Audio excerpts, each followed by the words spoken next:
Here lies the body of the winner of the presidential election of June 1993, adjudged to be the fairest and the freest in the history of the country, but annulled by the then military administration of General Ibrahim Badamasi Babangida.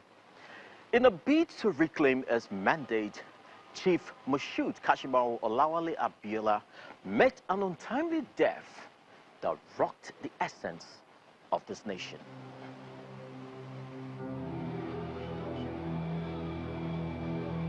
The emergence of a presidential candidate for the Social Democratic Party was intriguing, as the leadership of the party was torn between two leading lights, Chief MKO Abiola and Sheikh Musa Yar'Adua. Abiola appeared to be, by our assessment, more modest and not too domineering. He smelled victory and was very optimistic he will get the overwhelming support of the people. We are going to win in 24 states of the Republic, easily. Saturday, June 12, 1993, the day Nigerians will troop out in their millions to vote for a presidential candidate. With voting over, Nigerians eagerly awaited the declaration of the result for an election described by many as the freest and fairest in the history of the country. We had the results. Dr. I saw all the results, and we knew that MKO won the election.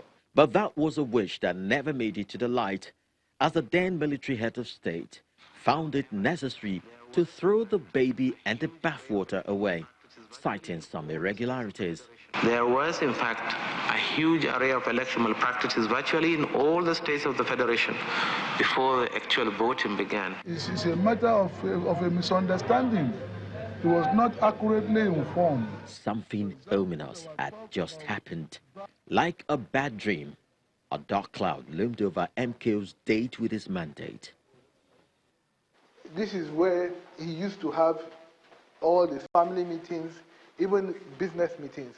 Jamiu Abiola is the son of the late Moshood and Kudirat Abiola. He takes us through the experience at home when this happened. In those days, after the election was annulled, before he's a very agile man, he moves around, he's very active. Even if he sees that you are down, he tries to bring you up emotionally. But this time around, you could be with him and his mind could be elsewhere. War chants from the protesters brought them face to face with the barrels and sound of gunshots. When I suffered deprivation, it wasn't threatening. I was expecting it. I was expecting that I could be killed in the middle of the revolution, because most revolutionaries don't survive. 50-50, you can die and you survive. Mandela was one of the lucky ones, even though he suffered so much. But his cell is not like the type of cell I was placed. With the death of MKO Abiola, the General Abdulsalami Abubakar's administration set the stage for a transition to civil rule, which brought Chief Olusegun Obasanjo to power on May 29, 1999. I, Olusegun Obasanjo. Subsequent administrations of President Umar Musa Yar'Adua and Dr. Goodluck Ebele Jonathan appeared not to have fancied the notion of recognizing June the 12th as Democracy Day, as they were stuck on to May the 29th. However, in June 2018, what appeared like a ray of hope sprouted from the least likely source. The federal government recognition of June 12 as National Democracy Day.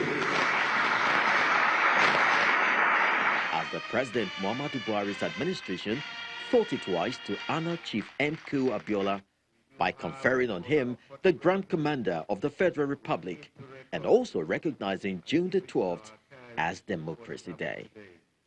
There are Nigerians now who are not happy with the state of our democracy, but they must never let the perfect become the enemy of the good.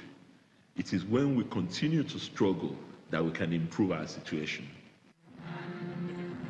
While the nation celebrates the maiden edition of June 12 as Democracy Day, we all must reflect on the journey and remember those incarcerated, the blood spilled, tears shed,